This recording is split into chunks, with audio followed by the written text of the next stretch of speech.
कि जाई है मनव कि घटे घटना ऐसन न कोनो लड़का कोनो लड़की से बेहद मोहब्बत करत रहले भैया। एक दिन वो लड़की आके कहली कि देखा हम जाना तनी कि तू हमसे बड़ी प्यार करेला, हम तुझसे बड़ी प्यार करेली, लेकिन देखा हमार घर वाला लोग नहीं मानत, वो हमार बिया कहीं अलग लगा दिया। लड़कवा कहता कि देखा कितना आसानी से तू कह दिलू कि घर वाला लोग नहीं मानत, प्यार करे से पहले सोचे के चाहिए ना।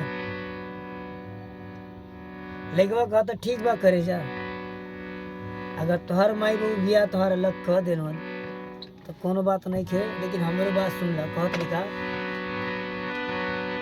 कि जाई है मनव घट घटना ऐसन न।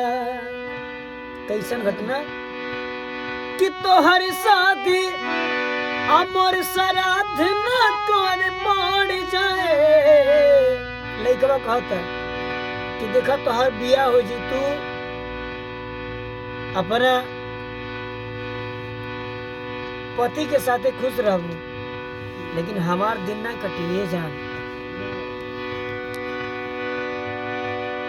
कि तोहर शादी अमर श्राद्ध न कर पड़ जाए, और दिन कि भगवान न करस एक दिन लड़ जाए।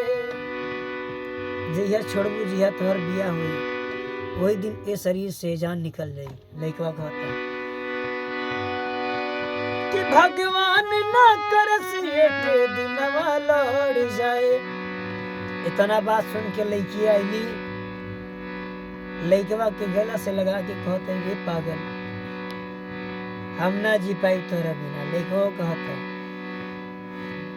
दोनों जना में दूरी हो गई। कुछ दिन बाद लड़किया मिलली उसे, फिर कहत रही कि अब तक तू खुश बाटा। लड़कवा कहता कि ना हम खुश नहीं थी, दुनिया के देखे में हम खुश बनी लेकिन खुश नहीं थी। लड़कवा कहता कि बिजुरी के बिना जैसे तार बेकार हो, ओ सही जिंदगी तोहरा बिन हमार हो। जैसे वो तार होला बिना बिजली के तार बेकार बाटे, चाहे ओके जैसन पकड़ा, लेकिन लाइट अइला के बाद कि बिजुरी के बिना जैसे तार बेकार हो, ओ सही जिंदगी तोहरा बिन हमार हो। ए करे जा तोहरे चलते इतना बदनाम होइनी, आखिर तुम तोहरा पर विश्वास रहे, तुम आखिर चल गई कि हम न चाहब कौनो लफड़ा ऐसन बढ़ जाए कि भगवान न करस एक दिन लड़ जाए। देखिए जब एक लड़का एक लड़की आपस में प्यार करते हैं ना, तो अपनी मर्जी से छोड़ के नहीं जाते, उनको कोई तीसरा आता है समझाने के लिए कि देखो वो तुम्हारे लायक नहीं हो, तुमसे हट के किसी और से बात करता है, ऐसा है वैसा है।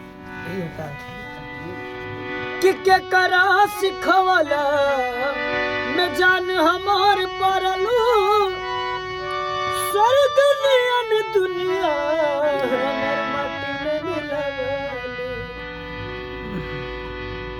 लड़कवा कहता कि हम ना रहब, हम जाता नहीं चरित्र बर में हमार लाश फुकाई।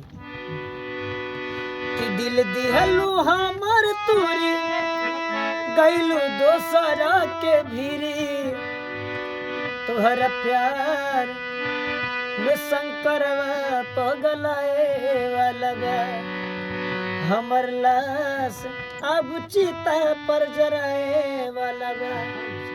लड़कवा कहता कि क्या करा सिखवाला मैं जानू हमार परलू, स्वर्ग नियन दुनिया हमर माटी में मिलवालू।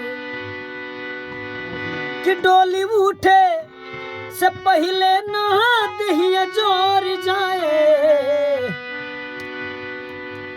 बड़ा बात कहत लइकवा कि डोली उठे से पहले ना दहिया जार जाए, अब भगवान ना कर से के दिनवा लड़ जाए, कि भगवान ना कर से के दिनवा लड़ जाए। दिल का आना है